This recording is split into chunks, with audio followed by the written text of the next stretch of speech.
Hello, everybody, and welcome to a new episode of Small Business Success Talk. I am your host, Christy Smallwood, and I'm excited to bring you another guest this time. I've been very excited to start having guests back on the show. I'm starting to get a list together and to get everybody scheduled. So the beginning of 24, we're doing great here. It's going to be awesome. Because ideally this show is going to be every week. And if it's not, that's on me. That's my bad. I'm so sorry. But I still want to be able to bring you value. And I've got some new ideas that I ran past my team and they were like, oh, that would be fun. So just a little sprinkle of something's coming. Because I want to be able to have a little bit more fun while we're at it with this show. And I have an idea that I'm kind of excited about, but I definitely have to get the proverbial shit together, be able to do that for you guys.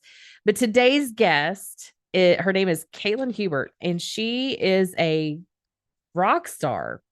And I say a rock star, not in like a literal sense, a rock star, but she's my first Instagram influencer. She is my first influencer who turned her influence into the business. And it has just been a really fun conversation with her. I got to know her more. She's the owner of Pillow West. So she has been in the salon beauty industry for almost a couple of decades now. And she's, you're going to see she's way younger than me. And she is just a spitfire. Loved her tremendously. Energy is great. She just knocks it out of the park. She's impressive to me. And I love being around impressive people, which is pretty much every guest I've ever had. I just really enjoy my guests. So she is a Louisville native, been a hairstylist for 15 years. That's how she started her Instagram influence and building that audience. And she talks about that. So I was fascinated. I got to learn how she went from that to building her own line of hair care. So she has two hair care lines, Tomboy Hair Care and Urban Wild Hair. And you'll see why. She's a mom of two, and she's got two locations for her Pillow West. I think she's up to 3 locations now. And it's an amazing journey to hear about. It's awesome to see. So highly recommend. Stick with this interview. Kaitlyn Hubert, very excited. Lots of great energy. And just want you to meet her like I did. So please enjoy the interview.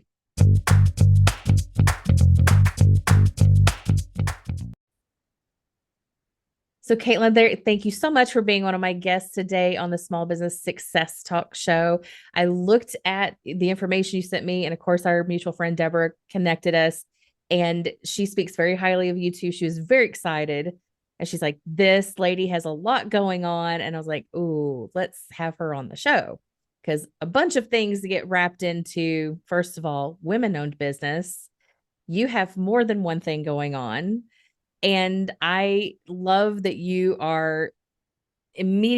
see that you are very creative and you love individuality. And the fact that you're going in a very successful route, like you keep going and growing, is exciting to me. And you're way younger than I am. So I can't wait to see and hear about your story, Kaitlyn. Thank you very much for joining me today. Thanks for having me. So I do want to hear your story because I am curious. How did you get to all of this point? Give me a little background of what got you into doing all this in the first place. Oh gosh. Okay. At this point now I have 3 salons. I've got one downtown in the Galt House in Louisville, one in Lexington, and then one in Middletown in Louisville as well. So I've been a hairstylist for 15 years. I worked independently and, as a commissioned stylist for quite a while, and just had a vision kind of for something a little bit bigger and something that was more my own. So right after COVID, I decided to take the leap and open my first salon, which opened in July of 2021. And then we went to open Lexington about 6 months later. And then our Galt House location opened about 3 weeks ago on December 1st. So since 21, you now have 3 locations. Yes. Okay. And in addition to that, you also have your own line of beauty products. Where the heck did that start? So I have had short hair for a long time, with the exception of very short spans where I'll try and grow it out, and then I don't like it, so I cut it back off again. But through that, I was able to build a pretty robust Instagram following. So I thought to myself, what do I want to do to monetize this following instead of just posting content and getting likes from people? So I got into contact with the chemist who made skincare products. We started talking about hair care products. And then about a year after that conversation, my first line, Tomboy Hair Care, kind of came to life. We started out with 8 products. We're now up to 19. And then I started another line called Urban Wild, which we started in January of this year. That is fantastic. So I've worked with some salons before as a coach and a marketing person. I love talking to the stylists about what inspired them to even become a hairstylist. Oh gosh, I knew I wanted to be a hairstylist since I was in high school. I worked at a salon all throughout high school as the receptionist. And then I knew I wanted to go to hair school, but my parents encouraged me to try college first. So I went away to college for a year and still wanted to go to hair school. So I came back and went to hair school. And then I actually went to work at that same salon that I was the receptionist at, kind of on and off until I opened my own salon. So I was there for such a long time. Nice. Okay. So high school, when you were little, did you have one of those kind of Barbie heads that you could? Oh, yes. Yes. Didn't we all? The interesting thing is I did not. I used to always want one, and that is one of the common toys among hairstylists is that Yes. they all had like Barbie head hairstyling thing where you, Yes. yeah. Mom used to always ask me when I was in high school to cut my little brother's hair. I hated it at the time, but now I'm like, oh, it makes sense. I was fairly decent at it. So Yeah, absolutely. Okay, so you started your business was right after COVID. What was it like for your first couple of years being in business? Like um that's okay, hang on. No, not just what was it like. You start one location and 6 months later you're like, you know what? I think I'm gonna go over here and start another one. What were you thinking? well, so I'm born and raised Louisville. My Okay. network is, I see so many people in and out of my chair every single day. I've really grown my network here. So it was really nice when opening the first salon. I was able to staff it pretty quickly, just with people that I've known in the past, people from social media, friend of a friend.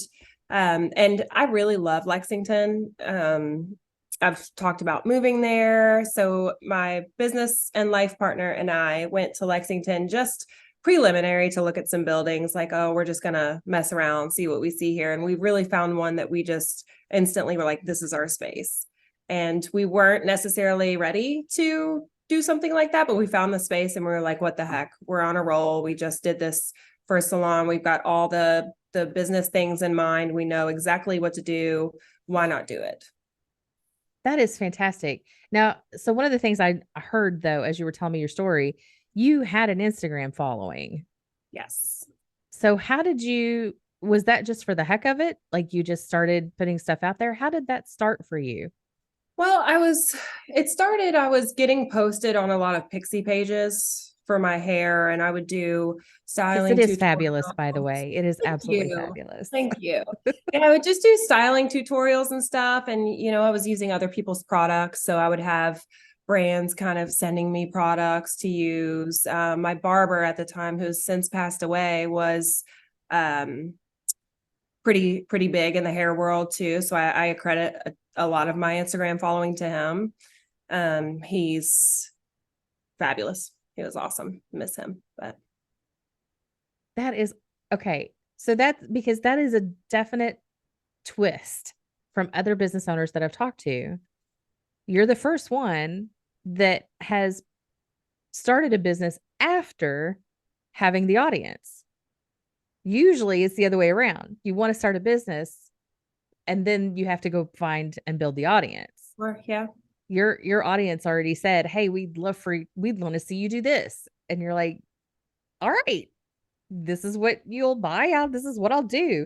It's like you're following this energy and it's matching up with the thing that you already love to do. So why not? Like, this is one of those magical stories. You're the first magical story I got to hear. This is Oh, fantastic. that's awesome. Yeah, I'm 100% certain. I put in the work and the effort and the determination is there and my obsession is there, but I credit a ton of my success to the people that I have in my circle, the strangers that follow me on Instagram. It's wild what social media does. It gets a lot of hate, but I really do love social media for that I portion. love to see, I'd love to hear these good stories because your following is supporting you to literally live out your dream. Yes. And I this is the crux of what this show is supposed to be about anyway. So this is one of those magical moments. Again, I'm just very excited to hear all this. So you not only started two businesses in the same year, then you hit your third. So what has been a biggest learning lesson this entire time that you were like, oh, I wish I would have known that before I started my businesses? Um, the hardest part for me, I think, has just been being like a boss, I guess, in a way. Like Sure. I develop such strong relationships with the people that are on my team that whenever there's a moment where we need to readjust or realign, reestablish expectations, it's hard for me. I've definitely gotten better at it. But I grow to really care about these people. So anytime I have to like set a boundary or do something like that, and I've always been that way as a person, a people pleaser. So I don't know. I wish I would have gotten better at that before I had started the businesses. But as the years have gone on, I've really, really gotten good about setting expectations in the beginning instead of having no expectations and then having to go back and establish those after, a routine's already been set. Which is definitely a good leadership lesson. Yeah, Definitely have those it's been conversations on tough. the front end. Yeah. So, what's something that you've thoroughly enjoyed about having your own business? I enjoy the flexibility of it, the being able to kind of use my time as I'd like. I really enjoy, like I said, building relationships with my team and the people that we come into contact with, our clients, the people that come in the door and utilize our services. You never know who's going to walk in the door, That's and true. I've gotten so close with some of my clients now. I'm like, I don't call them clients. They're my friends. I've been doing this for 15 years and most of them have been in my chair for about that long. Yeah, I have found that a stylist isn't just a stylist. Once you have that relationship built, they know things nobody else ever knows about you. Yes. I feel like I have so many of my clients' secrets up here. Because But I you love it. I do. love that they're comfortable enough to talk to me about these things too. Well, it's a different feeling. Just I bucked it for so long until I got a salon as a client. And they're like, "Oh no, let us do your hair." I'm like, "Okay, fine, whatever." Because believe it or not, I used to cut my own hair back in the day. Nice. I don't anymore. I've learned my lesson. Hopefully not the hard way. Plus I can't do the things that Amber can get done with it. So and now we have such the relationship because I've sat in her chair. I've I've experienced her having her first baby and getting through all the management of the staff and this stuff that we tell each other. I was like, the one of the first questions is usually, do you need therapy or can I take training? Like what is the dynamic in the chair today? I'm like, I need Yes. some therapy today. I always ask my clients, I'm like, do you need bangs or do we need to talk? Because I don't think you want bangs, but you're asking for them. And it seems like there might be something else going on. You don't really want bangs. What's Yeah. happening? Yeah. Yeah, you the stylist, you guys just know us well. Like you know when things are off. It's a very special person that can really treat your clients as your best friends. Like we feel Yeah. it. Yeah. And clients are so vulnerable when they're in your chair. It's like a Right. lot of the times they come in and they may not have makeup on and you put color on their hair and they don't like the way they look. And, it's really important to me as a stylist to listen to them and be there for them. And, like I said, form these relationships that's beyond the chair. So you are in the beauty industry. So as I'm looking at as I looked at your stuff and I was like, wow, this is a massive industry. Massive. How are you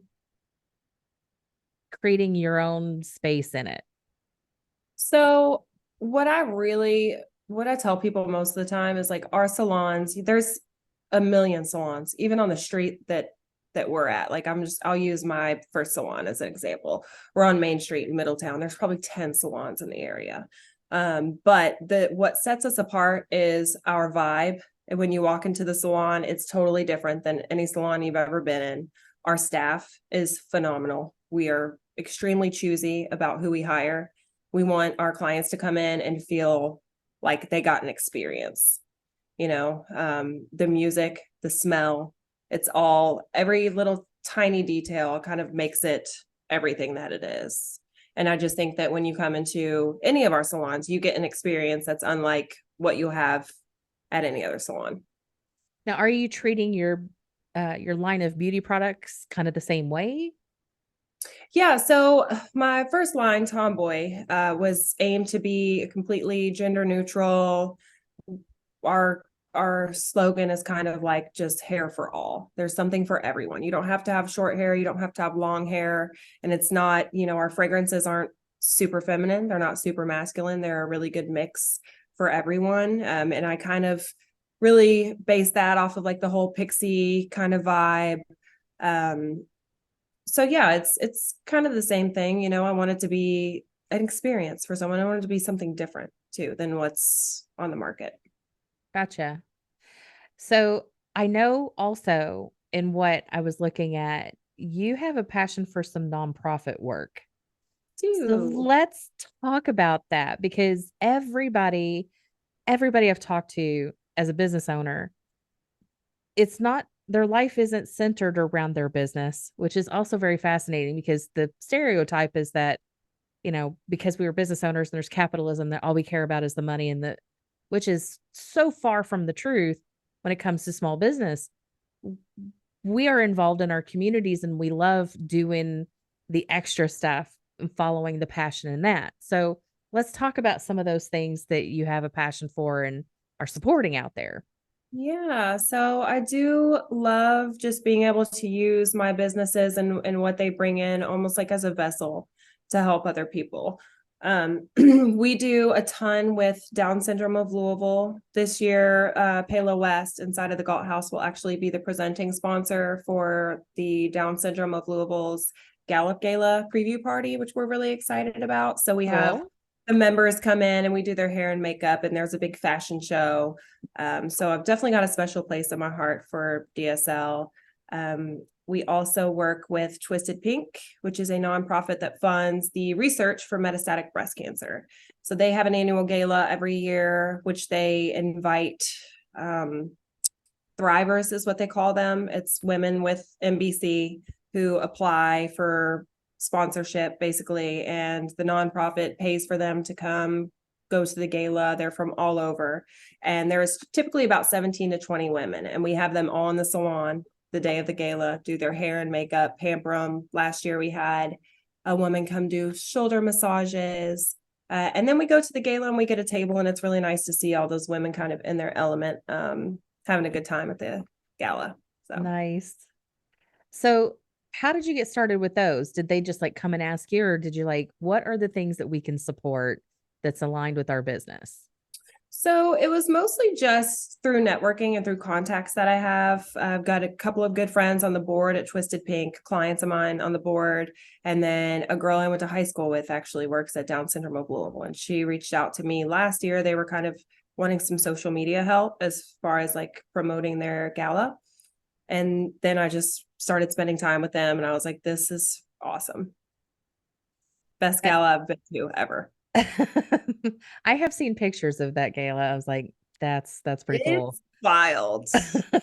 I encourage everyone to go.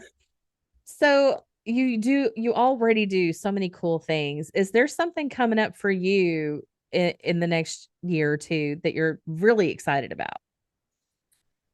I'm really excited to be in the Galt House at Derby time.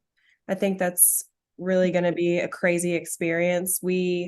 I also co-own an aesthetic practice as well. So we did IV hydration at the Galt House last year at Derby time. And it was such a blast. We met so many cool Wait, people. stop. Hold up.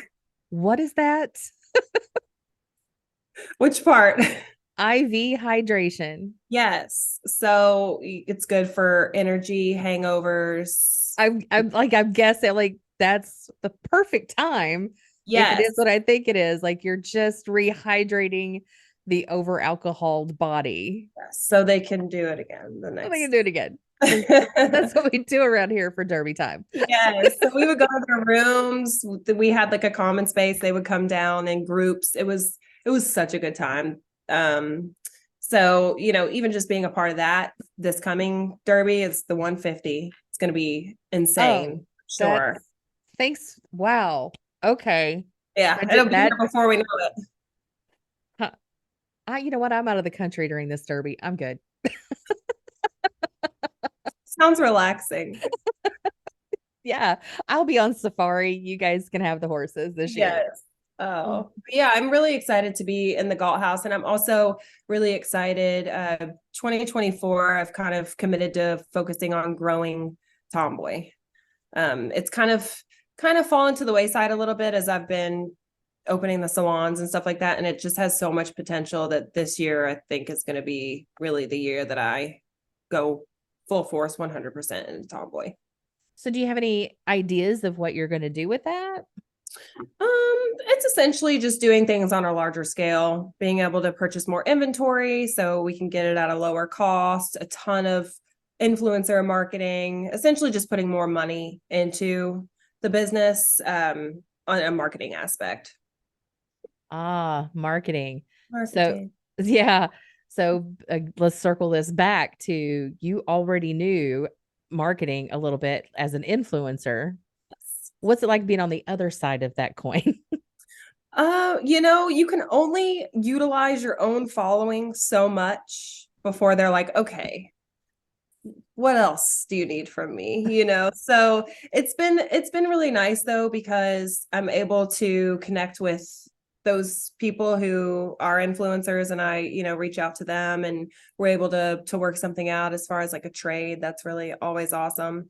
We've done hiring our PR lady, Deborah. Yep. That's been really cool. I've never hired a PR person, and I will say it is worth every penny. They know what they're doing.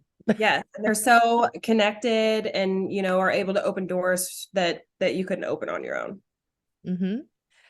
So I tend to also ask some heartfelt questions. So in business, we are influenced, like you have been an influencer, but Yes. as a business owner, who influences you to be a better business owner?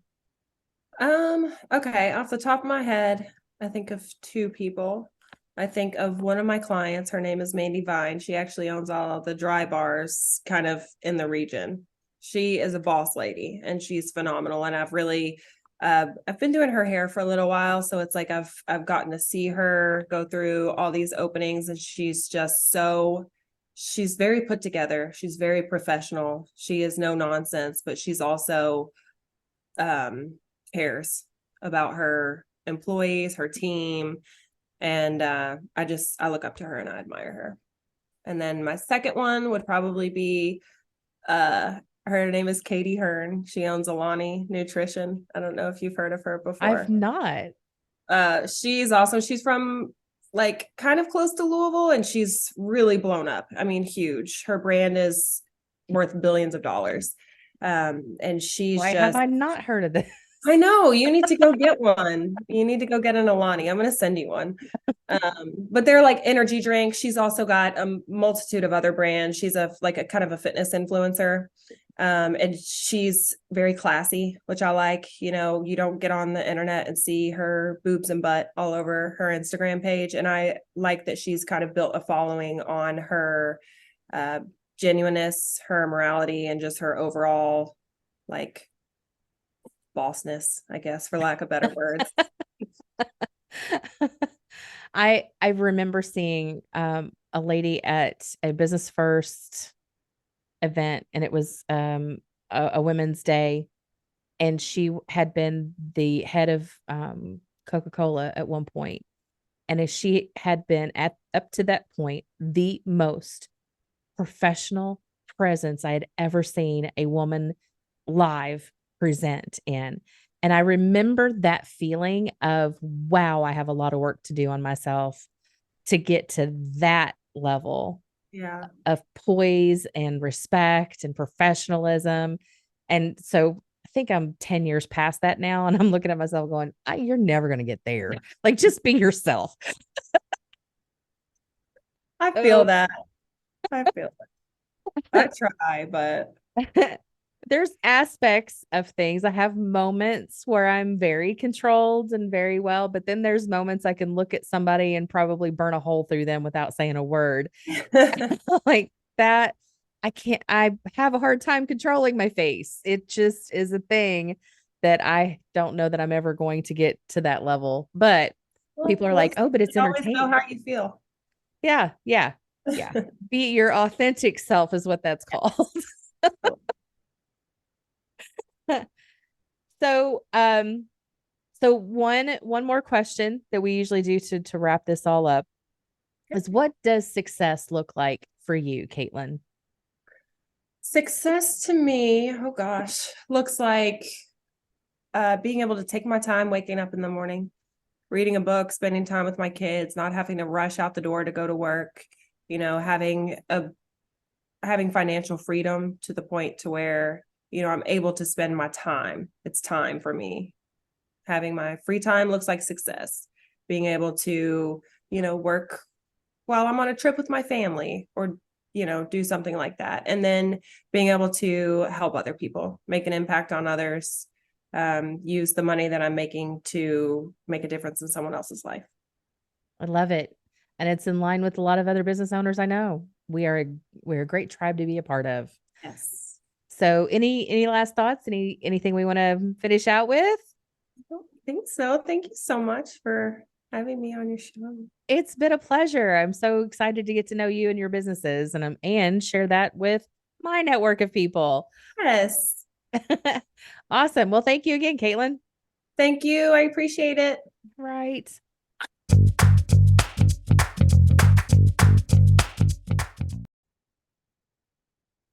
See, didn't I tell you? So she's just a lovely person, and I love meeting other people who have a lot going on and are managing it well, and share what they've learned and their excitement about it. I just really get into the excitement that other people have for what they're doing in the world. And if I get to just be a little piece of that somewhere along the way, that she's able to use this show to share out a interview somewhere, then by all means, that's going to be awesome.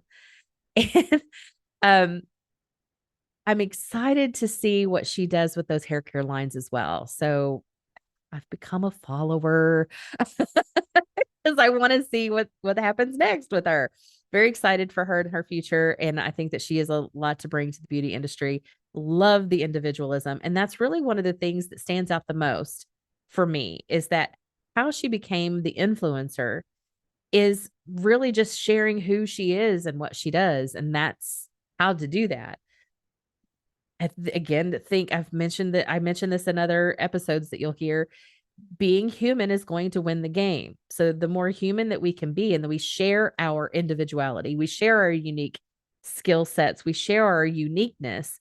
I have a quote up on my board over here. As you see on the video, I'm pointing to my whiteboard on the side. Is Darren Hardy had a quote recently that your difference is your dynamite. And that is the thing that we bring to the world, is our differences. be it ever so minor, because we have a lot of similarities. We're all human, and there's a lot of things that we do that are very much similar to the next person. But that slight difference, that 2% being different, makes a huge impact. So don't be afraid to lean into something that is unique for you and own it and start to share that with the world. You'd be really surprised what that could do for you, your business, your community, your family, anything. You could be surprised the impact it has when you can be more yourself. And I will follow up with, be respectful, be kind, be nice about it. I know some of you people out there are just probably in the mood to be hateful with things. No, save that for yourself or find a constructive way to do that. But lean into the unique you and share that with the rest of the world. Become the influencer, build your business, see great success. Thank you so much for being a part of this episode, listening, watching, sharing with your friends, subscribing to the email notifications about when new episodes come out. Thank you for being a part of all of this, and I look forward to the next episode. Stay tuned for that on Small Business Success Talk. I've been your host, Christy Smallwood.